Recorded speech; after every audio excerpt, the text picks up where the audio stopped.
누군가 어떤 사람을 가리키면서 그 사람 참 잘 살아요, 이렇게 말을 하면 우리 생각 속에서 언뜻 떠오르는 것은 그 사람 부자구나, 이런 생각이 떠오를 겁니다. 왜냐하면 우리가 살아가는 시대 속에서 잘 산다는 것과 부자라는 말은 거의 동의어처럼 쓰이기 때문에 그렇죠. 그런데 이 질문을 하나님께 한다고 한번 생각해 보세요.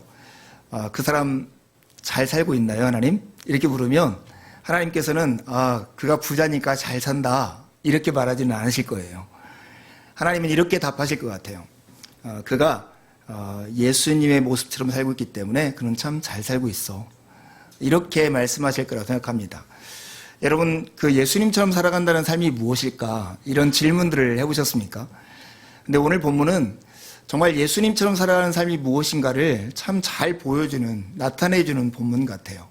이 본문이 오늘 우리의 삶의 방향들을 하나님이 원래 목표하시는 그 방향으로 좀 돌이켜놓는 그런 시간이 되었으면 참 좋겠다는 생각이 듭니다.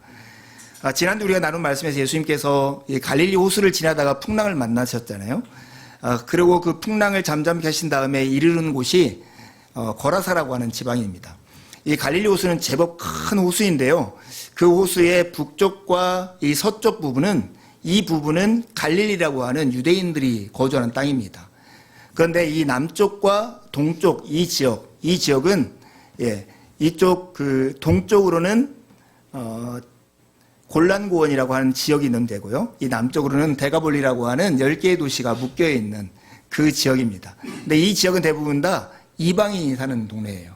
근데 이 이방인은 사는 동네의 한 도시가 거라사인 거죠. 예수님께서 유대인이 아닌 지역에 가서 이 사역을 펼치는 그 유일한 장면, 누가복음에 나오는 유일한 장면이 오늘 본문에 있는 말씀입니다. 거기서 예수님은 귀신이 들려서 무덤가에서 소리치고 있는 한 청년을 만났고, 예수님께서는 그를 멀쩡하게 고쳐주신 사건이 오늘 본문의 말씀입니다.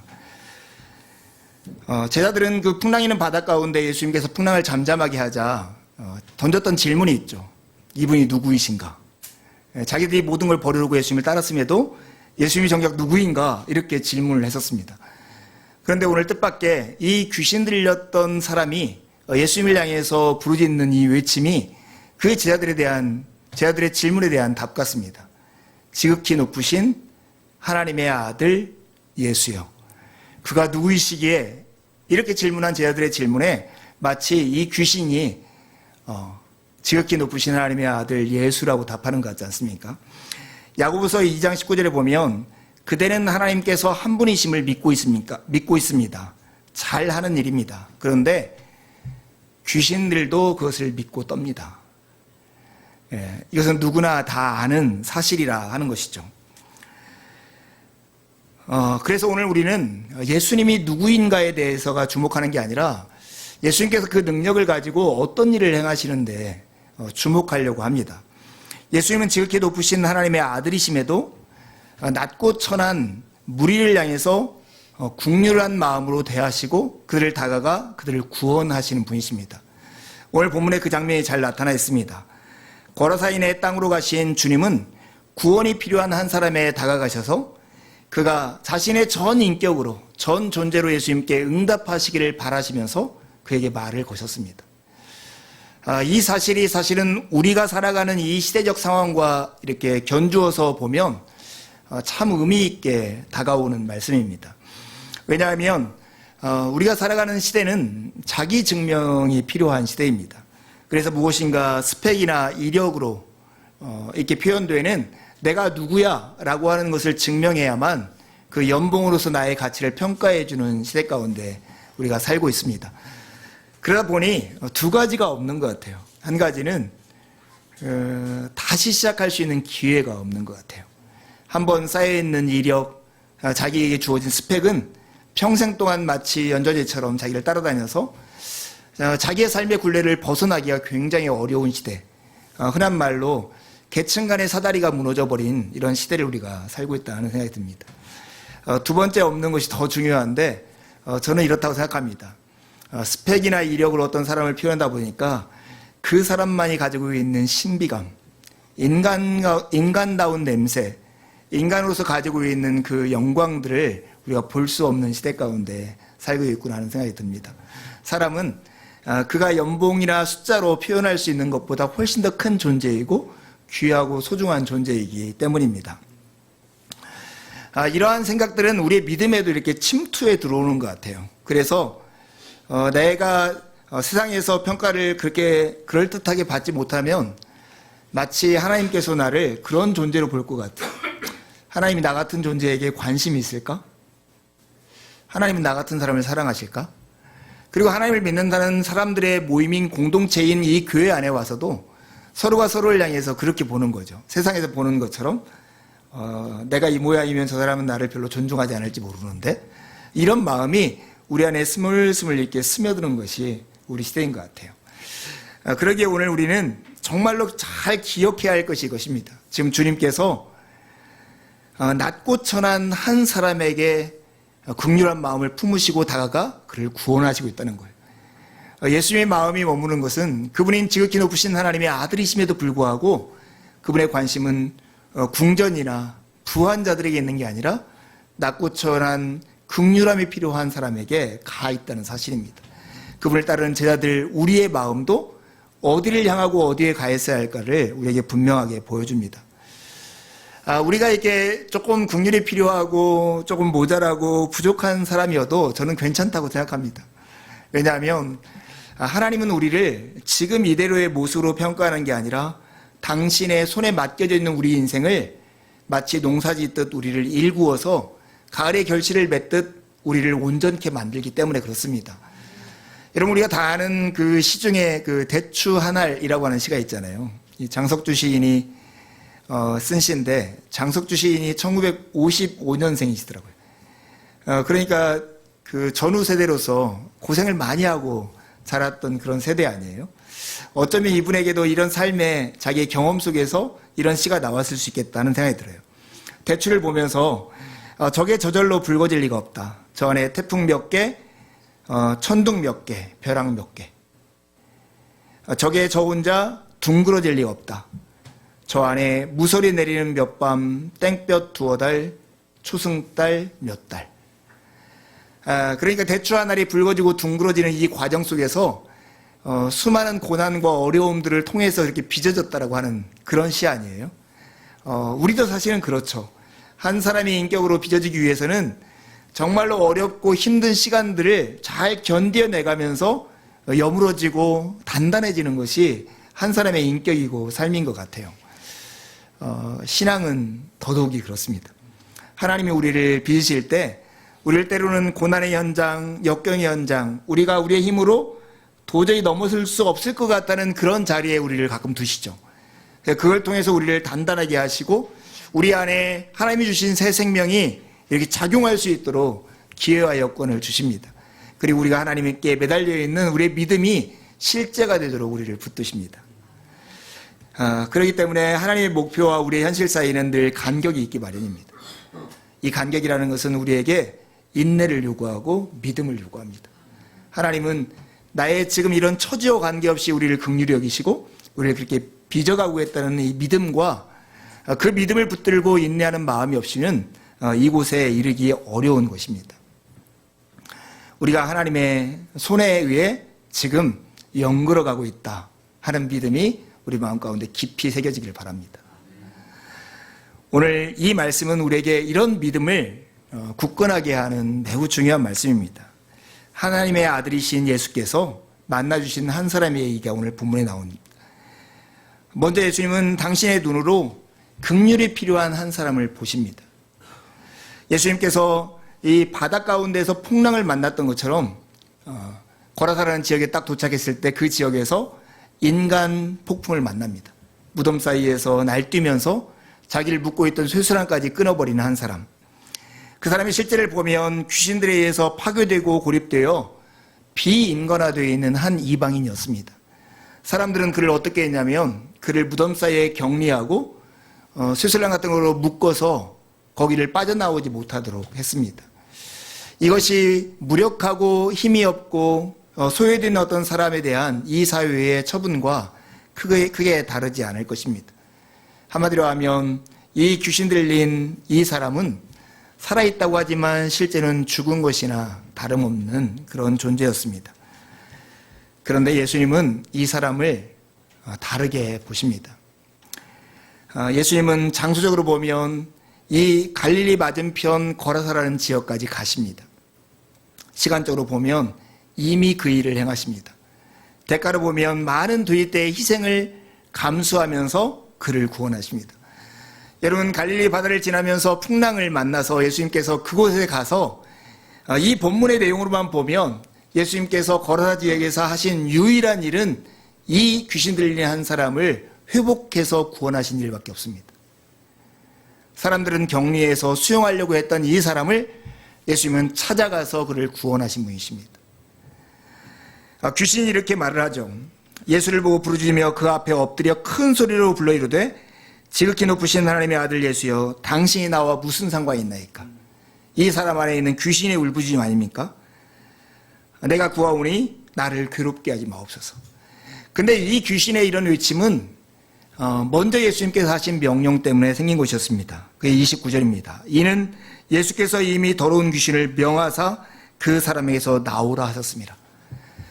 이 사람이 구원을 요청하기도 전에 예수님은 그에게 이미 귀신을 몰아내는 명령을 내리셨던 것입니다. 후에 이 귀신들이 자기들이 무저갱에 들어가는 것이 두려워서, 무저갱은 사탄과 귀신의 부리들이 마지막 형벌을 받는 장소입니다. 무저갱에 들어가는 게 두려워서 돼지떼에게 들어가기를 요청했을 때 예수님은 돼지떼의 희생을 이 한 사람의 구원과 맞바꾸는 허락을 하십니다. 여러분, 예수님께서 이 귀신 들렸던 이 한 사람을 보는 태도를 이 세 가지 장소와 시간과 대가를 통해서 우리는 확인할 수 있습니다. 이 짤막한 이 모습은 예수님께서 이 땅에 오신 전체 그림에 축소판 것 같다는 생각이 들었습니다. 하늘 보좌를 버리시고 이 땅에 인간으로 오신 그 주님, 우리가 아직 죄인이었을 때, 우리가 아직 연약했을 때, 심지어 우리가 하나님과 원수 관계였을 때 그분은 당신의 생명을 십자가에 못 박혀 달려 죽으심으로써 우리를 향한 당신의 사랑을 증명하신 분이십니다.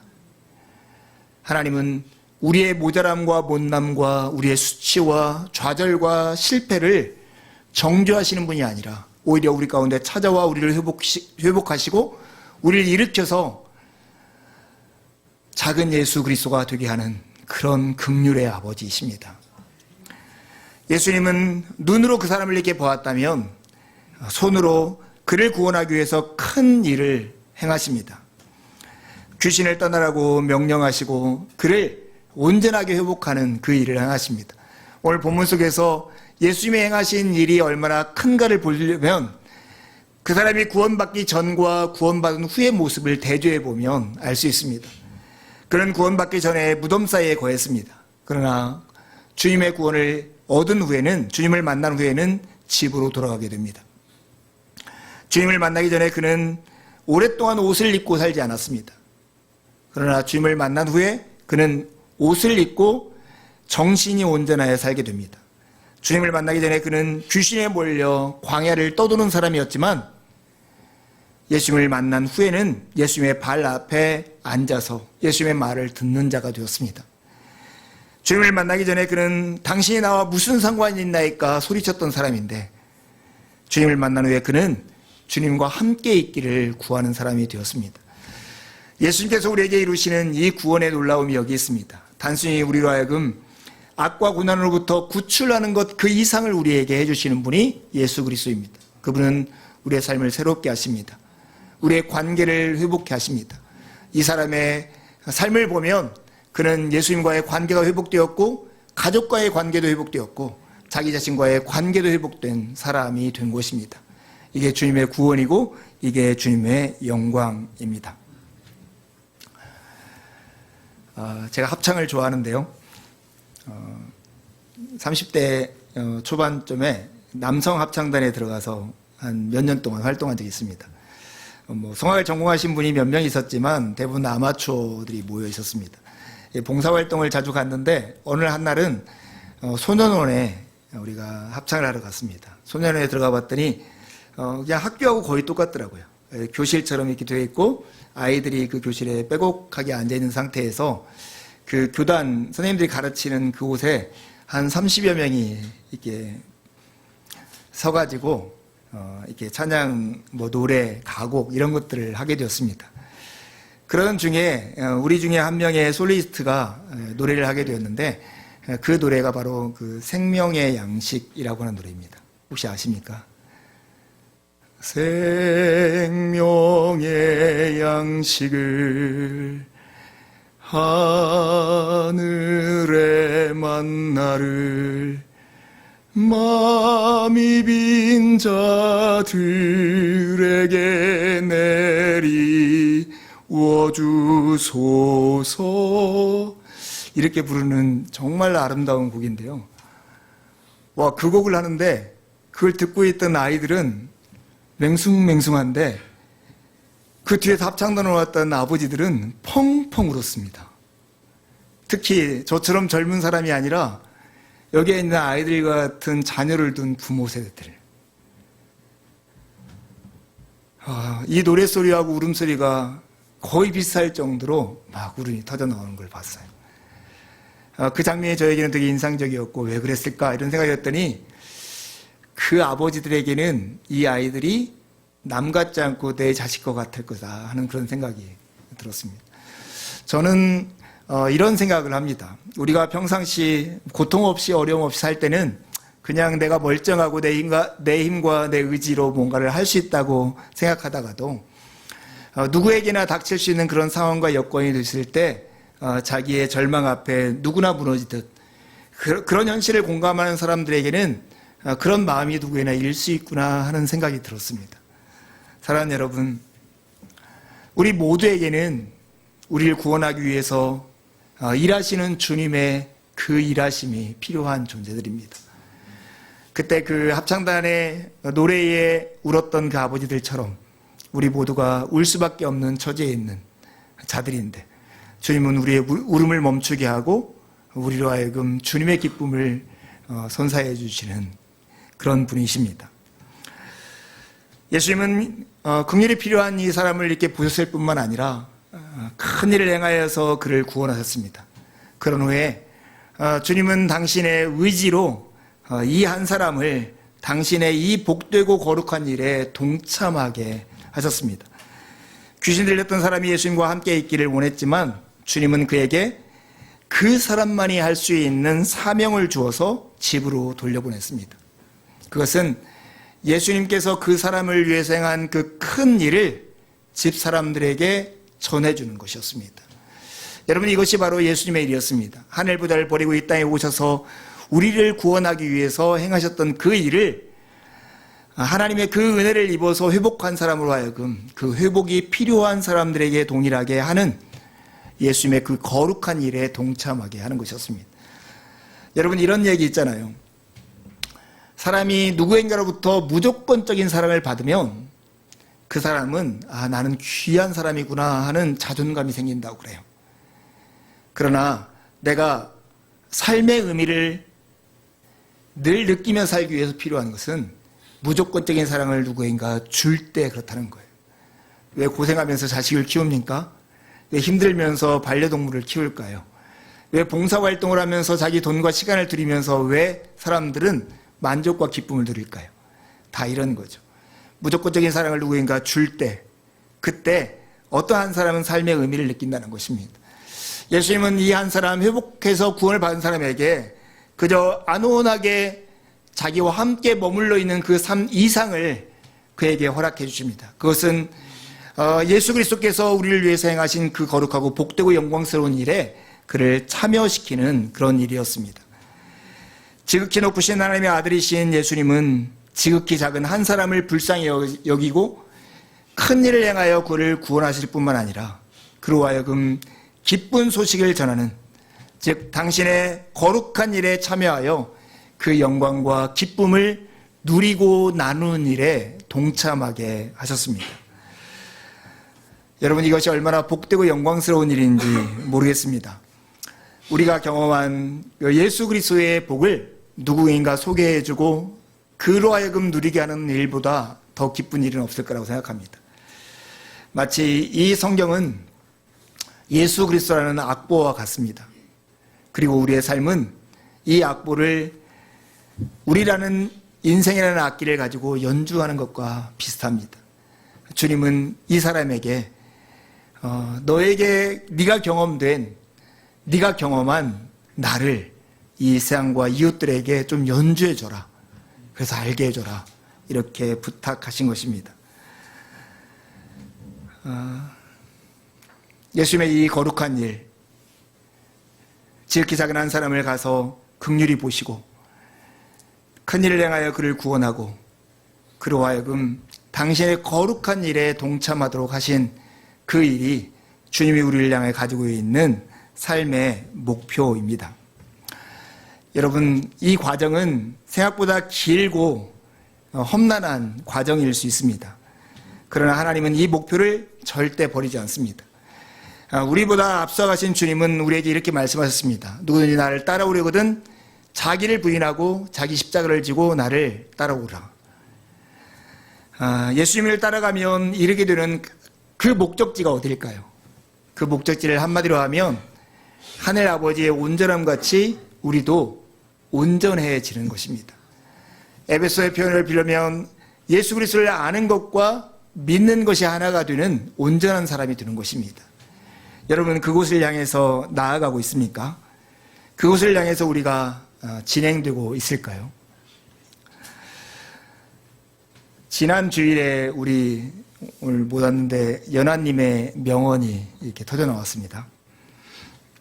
김연아가 집에서 초등학교 3학년짜리가 집에서 자주 한다는 말이 이거라고 하잖아요.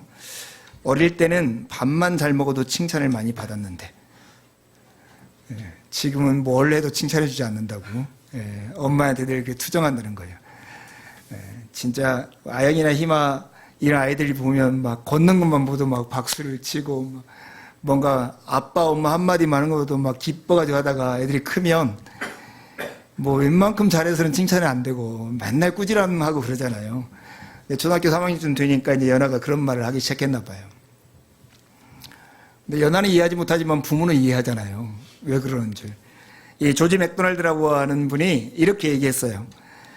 어린 아들이 첫 걸음을 떼는 모습을 보고 기뻐하지 않을 아버지는 없습니다. 그렇죠. 밥만 먹어도 칭찬해 주는 거죠. 그러나 다 자랐는데도 씩씩하고 남자답게 성큼성큼 걷지 못하는 모습을 보고 만족할 아버지 또한 없습니다. 컸는데도 거기에 가지 못하는 아버지가 없다는 것이죠. 그런 거죠. 하나님은 우리가 이렇게 하나님을 향해서 표현하는 그 마음 하나하나도 참 기뻐하시고 즐거워하십니다. 그러나 우리가 오랜 시간 동안 하나님 안에 있고 이제는 성숙해야 할 때가 됐는데도 불구하고 그러지 못할 때 하나님은 우리로 인해서 만족하지 못하십니다. 사랑하는 성도 여러분, 주님은 우리를 그 온전함에 이르도록 우리를 이끄시는 분이십니다. 여러분, 그 자리에 가고 싶으십니까? 작은 그리스도처럼 온전함에 이르기를 원하십니까? 저는 정말로 그런 마음이 있습니다. 저는 이번 한 주간 동안 괜한 짜증이 나고 분노가 있는 한 주간이었습니다. 여러분도 그런 때가 있습니까? 저의 연약함인데 가끔 그럴 때가 있습니다. 마치 이런 거예요. 제 안에 이렇게 웅덩이 같은 마음이 있는데 이렇게 그런 찌꺼기가 가라앉아 있다가 뭔가 훅 휘저어놓은 것처럼 그 찌꺼기가 슉 올라와서 사소한 말에도 화가 나고 조금 불편해도 막 짜증나는 그런 한 주간을 보냈습니다. 이런 것은 시간이 지나면 이렇게 침전되어 가지고 또 맑은 물이 나타납니다. 그래서 저는 거기에 만족하지 않기로 했습니다. 언젠가는 이 찌꺼기들을 깨끗이 정화할 필요가 제가 있겠다 싶었습니다. 그래서 내가 왜 이런가 하는 것들, 감정들을 이렇게 살피면서 이렇게 보내는 한 주간이었습니다. 여러분 안에도 우리가 시간이 지나면 이 분노와 짜증과 어려움들이 이렇게 사그라치고 또 어려움이 있으면 또 올라오고 하는 것이 반복된다면 우리 스스로의 삶들을 돌이켜보는, 점검해 보는 시간들이 필요합니다. 오늘 본문에는 중요한 두 가지 점검에 대해서 우리에게 교훈을 주는 게 있어요. 첫 번째는 돈과 관련된 질문이에요. 귀신 들렸던 사람이 어떻게 낫게 되었는지를 들은 거로사인들이 와서 예수님께 부탁한 건 뭐였냐면 이 동네에서 떠나달라는 것이었어요. 예수님은 뒤도 돌아보지 않고 거기서 떠나십니다. 그들이 예수님께 떠나달라고 했던 이유가 무엇입니까? 많은 돼지떼의 희생 때문에, 경제적 손실 때문에 그런 요청을 했던 것입니다. 우리는 예수 그리스도를 믿을 때 늘 이런 생각을 하죠. 어떻게 하는 것이 더 옳은가? 하나님의 뜻대로 행하는 것과 이 뜻대로 행하다 보면 내 사회적 인격과 재정에 어려움이 있을 때 이 저울질이 마음 가운데 있습니다. 세상은 늘 이렇게 얘기하죠. 이 바보야, 문제는 경제야. 돈이 중요하지 뭐가 중요해. 이렇게 계속 우리에게 속삭일 것입니다. 마치 씨를 뿌려서 씨가 자라다가 가시의 기운이 막힌 것처럼 이생의 염려와 재물과 향락의 기운이 막혀 열매를 맺지 못하는 그런 씨앗처럼 딱 이런 마음 때문에 이 거라사의 사람들은 예수님을 만나는 그 경험들을 하지 못했던 것입니다. 우리가 미래에 대한 염려나 불안이나 두려움이 있다면 늘 이런 질문을 해야 합니다. 고민 없이 기꺼이 내가 내 돈을 사용하는 것이 어디인가? 그곳이 바로 우리가 가치를 두고 있는 것이고 그곳이 바로 내가 기대고 있는 곳일 것입니다. 여러분은 돈에게 기대해 있습니까? 예수님께 기대해 있습니까? 이 질문을 우리 마음 가운데 해야 합니다. 두 번째 던져야 할 질문은 이것입니다. 기도를 점검하는 것입니다. 여러분, 오늘 본문에는 참 특이한 장면이 있죠. 무엇인가 예수님께 요청하는 것을 기도라고 한다면 귀신이 예수님께 요청했던 것을 예수님께 들어주십니다. 저 돼지떼에 들어가게 해주십시오. 들어가. 기꺼이 허락해 주십니다. 거라 사람들이 예수님께 요청했던 것을 들어주십니다. 예수님, 이 동네에서 떠나주십시오. 떠나줄게. 이렇게 말씀하세요. 그래, 뜻밖의 귀신 들렸다 나은 사람의 기도를 허락하지 않으세요. 예수님, 나 주님과 함께 있고 싶어요. 아니, 내가 너에게 한 큰 일을 너의 집에 가서 사람들에게 알려줘. 이렇게 말씀하는 거예요. 우리는 기도가 내 뜻을 어떻게든지 하나님을 설득해서 이루는 것이라고 생각합니다. 근데 정확한 기도는 하나님의 선하고 지혜로운 뜻에 내 뜻이 항복하는 것이 기도입니다. 그 대표적인 모습이 예수님의 겟세마네 기도이죠.